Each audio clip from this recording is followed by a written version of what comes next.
दगड़ियों, सबसे पहले आप सब तक आपकी छोटी बोली करिश्मा को सादर प्रणाम करना। आप सब लोग ऐसा उम्मीद कर कि आप सब स्वस्थ मस्त मैं भी एकदम बढ़िया। तो दगड़ियों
गाइस बड़ी मुश्किल से भाई दुल्हन के दर्शन हुए हैं भाई। Happy married life. ये देखो सो मच, आपका बहुत बहुत धन्यवाद करती हूँ मैं। धन्यवाद की क्या बात है भाई कि इतने बड़े वो हो के भी हम गरीब हो भाई। मेरे से ज्यादा व्यूज इसके आते हैं भाई, क्योंकि मैं पहले बता चुका हूँ कि यार गढ़वाली में जो ब्लॉग बनते हैं ना वो अच्छे बनते हैं। और एक ही लड़की हमारी टीरी से ये है कि जो गढ़वाली में मतलब अपनी लैंग्वेज गढ़वाली में रिप्रेजेंट कर रही है गढ़वाली को, वो ब्लॉग के थ्रू सबके साथ, वो सबसे बड़ी बात है। और तुम बोलते हैं ना कि तुम अच्छे ब्लॉगर, मैं अच्छा ब्लॉगर हूँ बट मैं हिंदी में एक्सप्लोर करता हूँ और ये गढ़वाली में एक्सप्लोर करती है। बस डिफरेंस यही है। और व्यूज तेरे अच्छे आते और अर्निंग तो तेरी मेरे से ज्यादा है। मतलब एक वीडियो में तेरी अर्निंग इतनी है कि मैं क्या बोलूँ, 2 वीडियो में मेरी इतनी अर्निंग होती है जितनी इसकी एक ही वीडियो में अर्निंग होती है। तो इसका मैसेज आया था मेरे को, कॉल भी नहीं की भाई बंदी ने, कॉल नहीं की इसने मेरे को कि भाई शादी में आना। इसने सिर्फ ये मेरे को मैसेज किया, किसी को नहीं भाई जब मैसेज किया तो ये कॉल कर सकती थी मेरे को। और कैसा लग रहा है अब शादी हो रही है? कबलाहट हो रहा है मन में बहुत ज्यादा वो हो रहा है कि क्या करें हम। तुम्हारे यहाँ की रोड जितनी गंदी है, इतनी खराब रोड है ना तुम्हारे यहाँ की, कसम से। हमने इतनी बार कॉल कर ली, ये बोल रही कि यार आवाज नहीं आ रही, डीजे इतना तेज बज रहा है कि आवाज नहीं आ रही। मैंने कहा डीजे वाले को बोल के डीजे बंद कर ले पहले। आवाज ही नहीं आ रही थी। अब मुझे विश्वास नहीं हो रहा था कि ये मेरे मतलब हमारे गाँव पहुँचेंगे, वो भी खासकर ना तू जो इंट्रो देती है ना वो इंट्रो बता दे फर्स्ट में, जो तो बोलती है अपने ब्लॉग में वो बोल के दिखा दे मेरे ब्लॉग में बस। अब वो भी गढ़वाली बोलना है तूने आज। उसके बाद ना मैं गढ़वाली ब्लॉग, मैंने बताया था कि गढ़वाली ब्लॉग बनाऊंगा, वो सरप्राइज होगा सबके लिए। तो पहले इसकी गढ़वाली सुनो भाई, कितना मस्त। और मैं बता दूं, मैं कभी किसी का चैनल प्रमोट नहीं करता था बट आज मैं इसका चैनल प्रमोट कर रहा हूँ। पहली लड़की ये है जिसका चैनल मैं प्रमोट कर रहा हूँ। तो इसका नाम है कन्नी गढ़वाली ब्लॉग। ये सुबह बताया था मैंने, और जाके इसके ब्लॉग में भी देखना, मैं भी आऊंगा। हेलो दगड़ियों, सबसे पहले आप सब तक आपकी छोटी बोली करिश्मा को सादर प्रणाम करना। आप सब लोग ऐसा उम्मीद कर कि आप सब स्वस्थ मस्त मैं भी एकदम बढ़िया। तो दगड़ियों आज पहुंचा हमारा घर लवी राणा ब्लॉग्स, जो कि चा गाँव का न सुपर्द थोड़ा पिपल डाई का अगवाड़ी गाँव में। तो यहाँ के मैंने एक ही मैसेज करी कि मेरे शादी में आए, और मैं विश्वास भी नहीं हो कि एक मैसेज आन कोई हमारा गाँव मेरी शादी में ऐसा कुछ। और यहाँ दिखाना कि मेरी शादी में आप कोई नहीं, यानी कि अपने परिवार का ना। हाँ। और शादी भी अब धीरे धीरे पता है मेरे ब्लॉग में पता चला कि क्या हाल होता है क्या हुई। और जो भी हुए मैं बहुत बड़ी खुशी बात की जो भी हुए ना, वो सबको पता है भाई। मिडिल क्लास फैमिली, हम भी मतलब पहले गरीब थे, ऐसे तो है नहीं। अरे मैं मिडिल क्लास में हुई भी इतना जल्दी। हाँ मैं तभी तो बोला, मैंने कहा भाई लड़की ने ना कार्ड बनाया ना कार्ड भेजा मेरे को। मैंने कहा कार्ड तो भेज देती भाई, जब मैसेज किया है तो साथ में कार्ड भेजना चाहिए। और साथ में दोनों भाइयों को भी धन्यवाद। अन्नू और अन्नू हम क्या नहीं बोली कुछ ना, तो तुम बहुत बहुत धन्यवाद। कोई बात नहीं यार, तूने मैसेज किया, मैं सोच ही रहा था। और किस्मत इसकी ये भी अच्छी है, मैंने ब्लॉग में बताया था कि कल मेरी छुट्टी है। मेरी छुट्टी कल नहीं थी, आज संडे था। संडे को छुट्टी थी। कल रात को मेरे को कॉल आई ऑफिस से कि कल तुम्हारा ऑफिस है और परसों तुम्हारी छुट्टी है। इसकी वजह से मैं आया आज। ये सबसे बड़ी किस्मत अच्छी है तेरी। तो फटाफट थोड़ी डीजे में चलते हैं, डांस करते हैं और फिर हम सोच रहे हैं कि घर जाएं। रात को मेरे फोन पे चार्ज नहीं है और मेरे चार्जर घर छूट गया, सच्ची कसम से। यार थोड़ी देर डांस करेंगे, उसके बाद भाई यही बहुत बड़ी बात है कि मैं शादी में आ गया। हाँ खाना खा के जाएंगे, ठीक है।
पर्वतों की ठंडी हवाएं सांसों में बस जाए, हाय रे सांसों में बस जाए।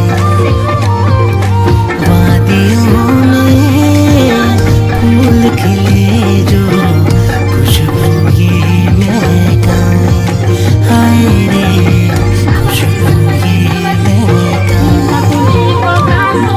झरे झरे झरने गीत सुनाए उत्तराखंड की बात।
कोई वाला नहीं रिकॉर्डिंग करके